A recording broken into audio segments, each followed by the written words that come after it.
I want to raise a question. I want to raise a question to all Gen Z.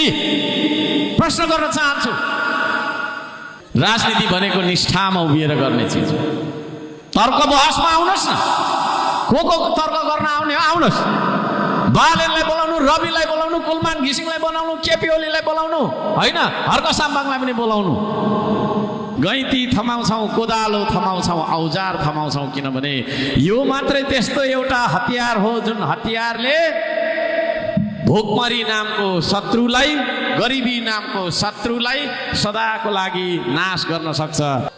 फेरि मनबाट गाउनु ल, मनबाट गाउनु ल। त्यो परदेशीलाई सम्झेर गाउनु है, जो तपाईँको लागि दुःख गरिरहेको छ नि विदेशमा, उसलाई सम्झेर गाउनुहोस्। लाज लाग्छ भने आँखा बन्द गरेर गाउनुहोस्। यो देशले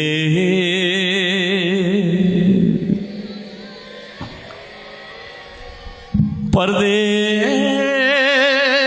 तिमीलाई सम्झेको बेला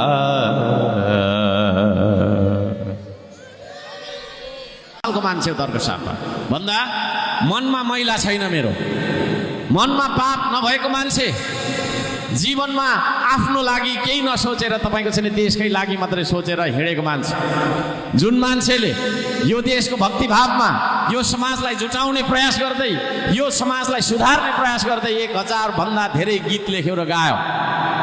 यी सारा गीतहरू जुन अहिले मैले गाएको अघिको गीतहरू सबै मेरा गीतहरू, 1 रुपियाँ पैसा नलागिकन हामीले टिकट दिएका छौँ।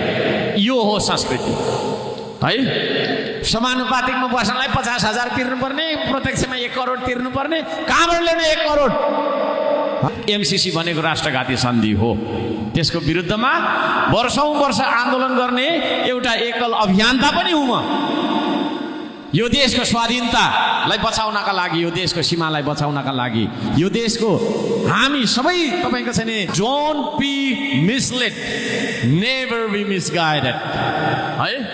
तपाईँहरूलाई लाग्ला कालो चस्मा लाउने र्याप गाउने मान्छे तपाईँहरूको नेता हो भन्ने लाग्ला, खबरदार, he is not a leader.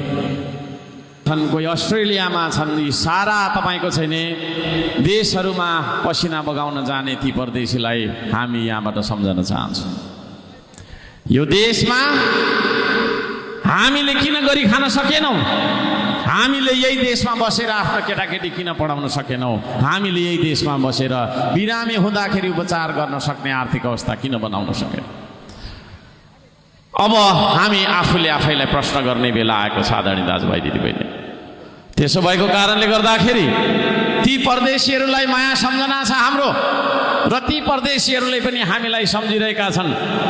यो गीतले भने जस्तो अनौठो अनौठो सपना देख्दो हो, यो देशले परदेशी तिमीलाई सम्झेको बेला बाडुल्की लाग्दो हो।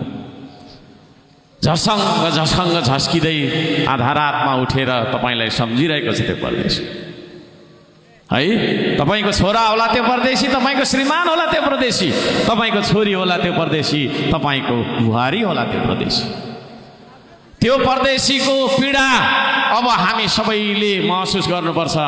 जुन परदेशी वर्षौंदेखि तपाईँको समृद्धिको लागि, तपाईँको सुखको लागि आफूलाई अरूको नोकर बनाएर कजिएर, अरूको कुटाइ खाँदै, अरूको भनाइ खाँदै काम गरिरहेको छु। तपाईँले फोन गर्दाखेरि सन्चै छु, हो म त राम्रो छु भन्छ, तर विदेशको बसाइ कस्तो हुन्छ भन्ने कुरा हामी यहाँ आधीभन्दा धेरै विदेशमा बसेर आउनेहरूलाई थाहा छैन। के भएर त्यस्तो भयो त हाम्रो देश? के भएर त्यस्तो भयो? म आज प्रश्न गर्न चाहन्छु आदरणीय दाजुभाइ दिदीबहिनीहरू, आदरणीय दाजुभाइ दिदीबहिनीहरू, म प्रश्न गर्न चाहन्छु। त्यो प्रश्न गर्न म चाहन्छु, सबैजनालाई हार्दिक नमन गर्दै म त्यो प्रश्न गर्न चाहन्छु। अब हामीले विचार गर्नुपर्ने दिन आयो। यो देशमा शान्ति सुव्यवस्था, यो देशमा आर्थिक उन्नति, यो देशमा विकास समग्रमा भन्दाखेरि हुन नसक्नुको कारणले गर्दाखेरि ती परदेशीहरू आज परदेश जानु परेको छ। तपाईँ हामी पनि कतिले कोरियन भाषा सिकिरहेका छौँ होला यहाँनिर जेन्जीहरूले है। कोही भर्ती लाग्नका लागि मुटु फुटिन्जेल कुदिरहेका छौँ होला, कोही भिजा एप्लाई गरेर भर्खर आएको छौँ होला, कोही परदेशबाट आएको भर्खर भोलि जानुपर्ने, 1 महिनापछि जानुपर्ने भन्ने स्थितिमा होला। त्यसो भएको कारणले गर्दाखेरि सबैजना आदरणीय दाजुभाइ दिदीबहिनीहरूलाई म भन्न चाहन्छु, अब हामीले समीक्षा गर्ने दिन आयो। अब हामीले विचार गर्ने दिन आयो। आदरणीय दाजुभाइ दिदीबहिनीहरू, अब हामी विचार गर्छौँ त? सबैजनालाई म भन्न चाहन्छु, हामी विचार गर्छौँ त? हो, अब हामीले विचार गर्नुपर्छ। श्रम संस्कृति भनेर हामी आएका छौँ। के हो यो श्रम संस्कृति? म अलिकति राजनीतिक रूपमा विकृति, सामाजिक रूपमा विकृति, विभिन्न रूपमा विकृतिहरू फैलिएको यो देशलाई सुसंस्कृत देश बनाउनका लागि, संस्कृतिको देश बनाउनका लागि निस्केको एउटा चेतना र पसिनाको अभियान हो श्रम संस्कृति। हामी कुरा मात्रै गर्दैनौँ, औजार पनि चलाउँछौँ। हामी औजार मात्रै चलाउँदैनौँ, एकहोरो हामी कुरा पनि गर्छौँ। चेतनाको अभियान हो यो, जुन चेतनाको अभियानले सही र गलत बीचको फरक छुट्याउनुपर्छ, दिन र रातको बीच छुट्याउनुपर्छ, फरक छुट्याउनुपर्छ, असल र खराब बीचको फरक छुट्याउनुपर्छ भन्छ। त्यो चेतनाको अभियान हो श्रम संस्कृति। म यो श्रम संस्कृतिमा यहाँहरूलाई हार्दिक अनुरोध गर्न चाहन्छु, तपाईँहरू पनि जोडेर आउनु। आर्थिक उन्नतिको अभियान हो श्रम संस्कृति। श्रम नगरिकन आर्थिक उन्नति हुँदैन। अहिले भर्खरै हामीले 1 करोड हाम्रा प्रदेशीहरूलाई सम्झ्यौँ। ती प्रदेशीहरूले कसरी तलब पाइरहेका छन् त, पैसा हामीलाई कसरी पठाइरहेका छन् त भन्दाखेरि त्यहाँ उहाँहरूले श्रम गरिराख्नु भएको छ। श्रम नै हो समृद्धि। त्यसो भएको कारणले गर्दाखेरि श्रम गरेर पसिना बगाएर मात्रै हामीले चाहिँ नि खेतमा केही उमार्न सक्छौँ, माटोमा केही उत्पादन गर्न सक्छौँ, निर्माण कार्य गर्न सक्छौँ भन्ने चेतनाको अभियान हो श्रम संस्कृति। त्यो श्रम संस्कृतिमा म यहाँहरूलाई हार्दिक अनुरोध गर्न चाहन्छु, तपाईँहरू पनि श्रमदाता बनेर जोडिनुहोस्। एउटा गफ गरेर खाने मान्छे दिनभरि यताको कुरा उताको कुरा यता काटेर सेटिङ मिलाएर चाहिँ तपाईँको आफ्नो जीवन चलाउन चाहने मान्छेलाई पौरख गरेर गफ गरेर होइन, दलाली गरेर होइन, मेहनत गरेर परिश्रम गरेर खानुपर्छ भनेर एउटा गफाडी र बेइमान मान्छेलाई इमानदार बनाउने संस्कृति हो श्रम संस्कृति। देशको मतलब छैन, पेटको मात्रै मतलब छ। मेरो पेट भरे भइगयो, मेरो केटाकेटीको पेट भरे भइगयो, मेरो घर ठुलो भयो भइगयो, मसँग गाडी घोडा र ब्याङ्क ब्यालेन्स भने भइगयो, देश भाडमा जाए भन्ने खालको स्वार्थी सोच विचारको विरुद्धको एउटा चेतनाको अभियान हो श्रम संस्कृति। श्रम संस्कृतिले हामीलाई इमानदार बन्न सिकाउँछ आदरणीय दाजुभाइ दिदीबहिनीहरू।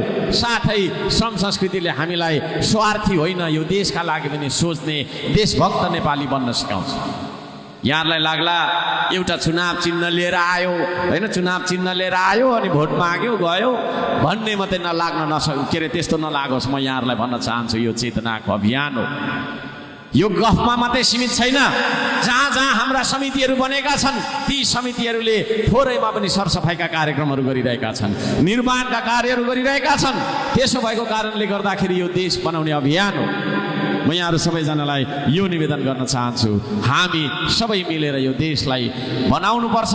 यो भत्किन लागेको देशलाई, अरूले भत्काएको देशलाई, अरूले जलाएर नष्ट गरेको देशलाई हामीले अब पुनर्निर्माण गर्नुपर्छ भन्ने एउटा तपाईँको चाहिँ नि देश पुनर्निर्माणको, देश जागरणको अभियान पनि रहेको कुरा म यहाँहरू सबैजनालाई निवेदन गर्न चाहन्छु।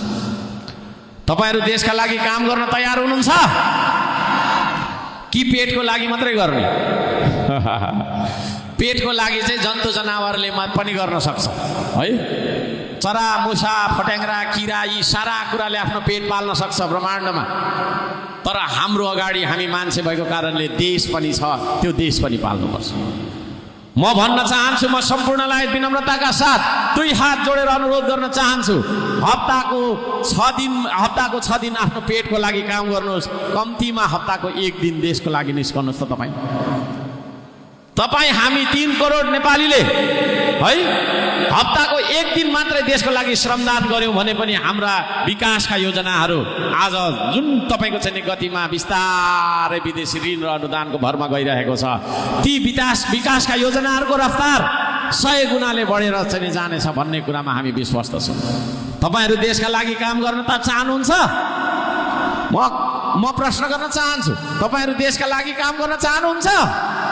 यदि त्यसो भने तपाईँको जाँगरी लाएर तपाईँको देशका लागि पसिना बगाउन सक्ने पौरखी हातहरू हेर्न चाहन्छु। दुईटा हात यस्तो गरेर देखाउनु त कतिजनाले हुनुहुन्छ? सबैजनाले हात उठायौँ हामीले हो। दुईटा हात पनि यसो उठाउन सक्दैनौँ भने हामीले देशका लागि केही पनि गर्न सक्दैनौँ है। देशका लागि यसो गरिदिनु त एकचोटि हो। यो हातहरू हेर्न चाहन्छु म, यी हातहरू हेर्न चाहन्छु।